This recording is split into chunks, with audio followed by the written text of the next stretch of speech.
Wanna come up? Come here. Come here. Hi. Yeah, I know. Hey, what's up guys? It's Chris. Welcome back. Glad to have you here. Hope you're good. Hope you had a good couple of weeks. So last video I mentioned that I was going to read some cozy fantasy book recommendations that I found from various places.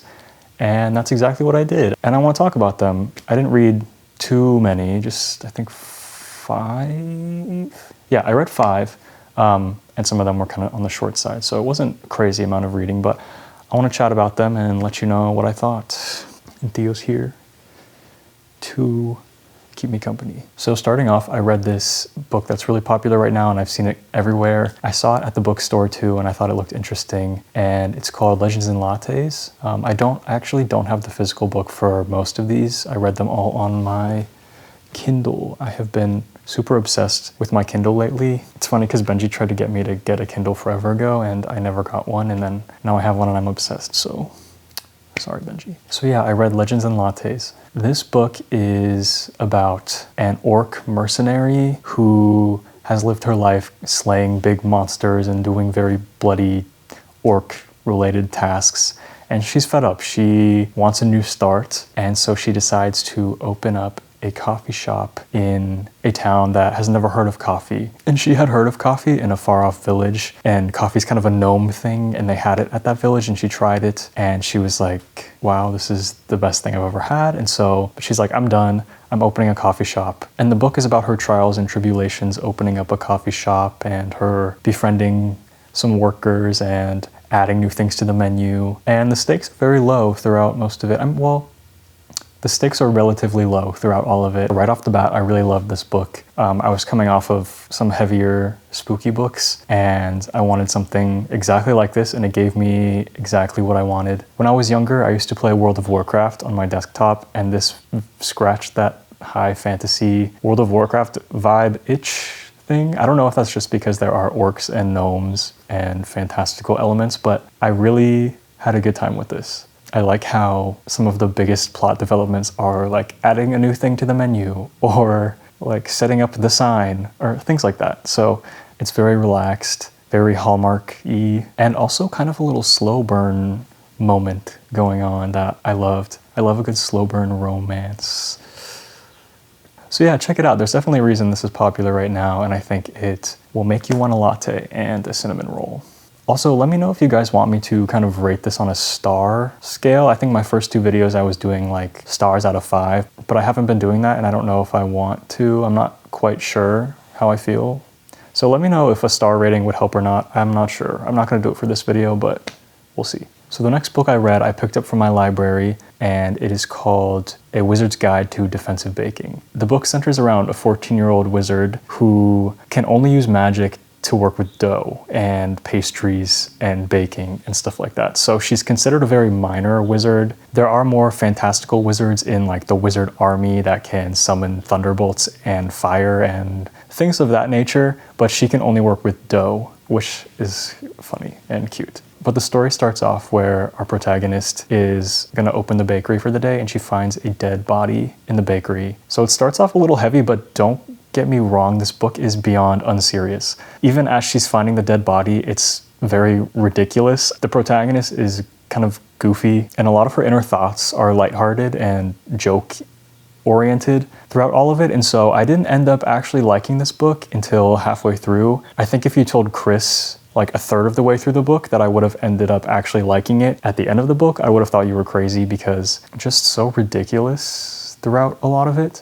But things really start picking up around halfway through, and by the end, I was super invested, and oh, that's my mic. But I was touched, I was moved, I had a good time, I was entertained. Oh, I also didn't explain the rest of the plot. So she finds a dead body and finds out that there's someone hunting wizards, and so she has to kind of take up arms with her bakery abilities and figure out how to stop this threat that's threatening all of the wizards. So this novel is definitely not for someone who's looking for something serious, for something intense.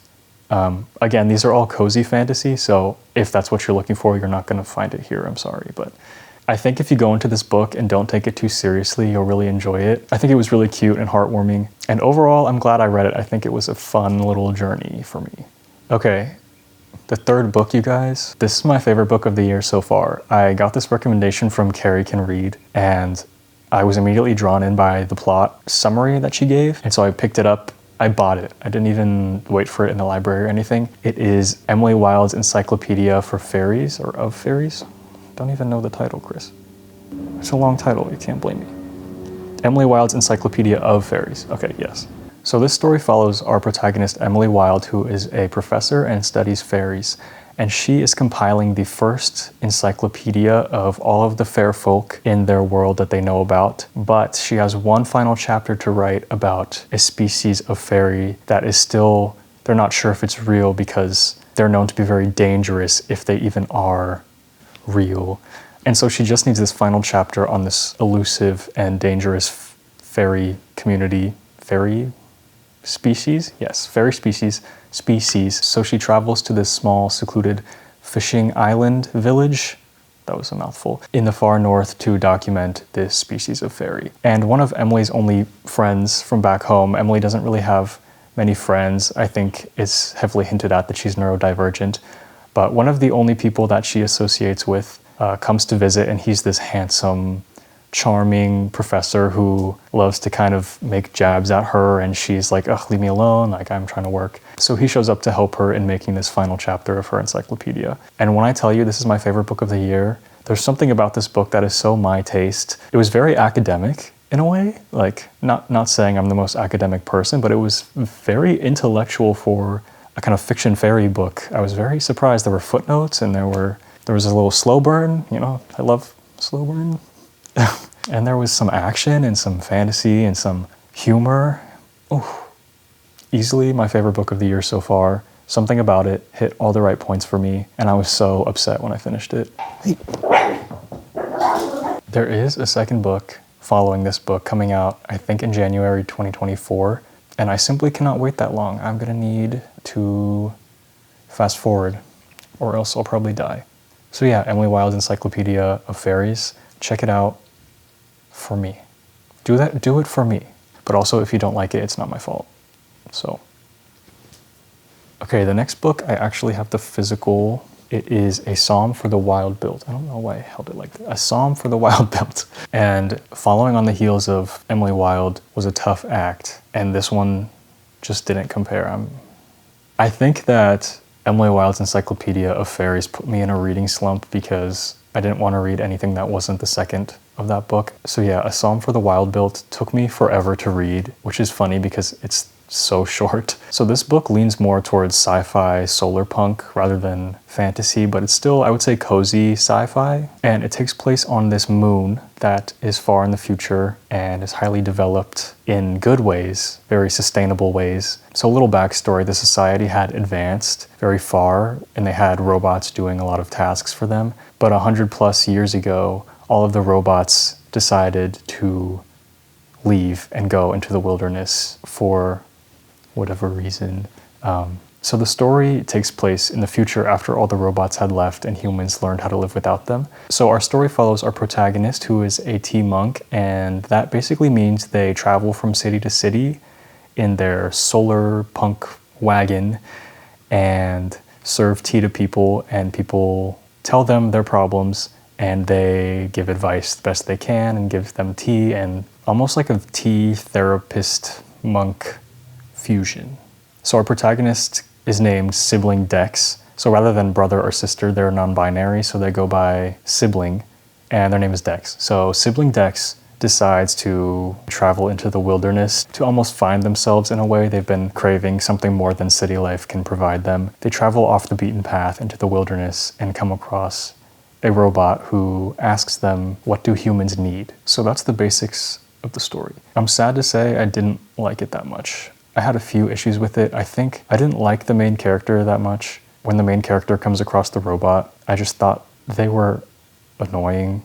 It feels bad to say, but I thought they were a little bit annoying. And also, the main character will swear a lot, which I don't have problems with cursing at all. It just felt very out of place and almost cringe for me, for them to just drop the F-bomb randomly in situations that I didn't feel like it needed to be there. And also, I feel like nothing really happened in the book.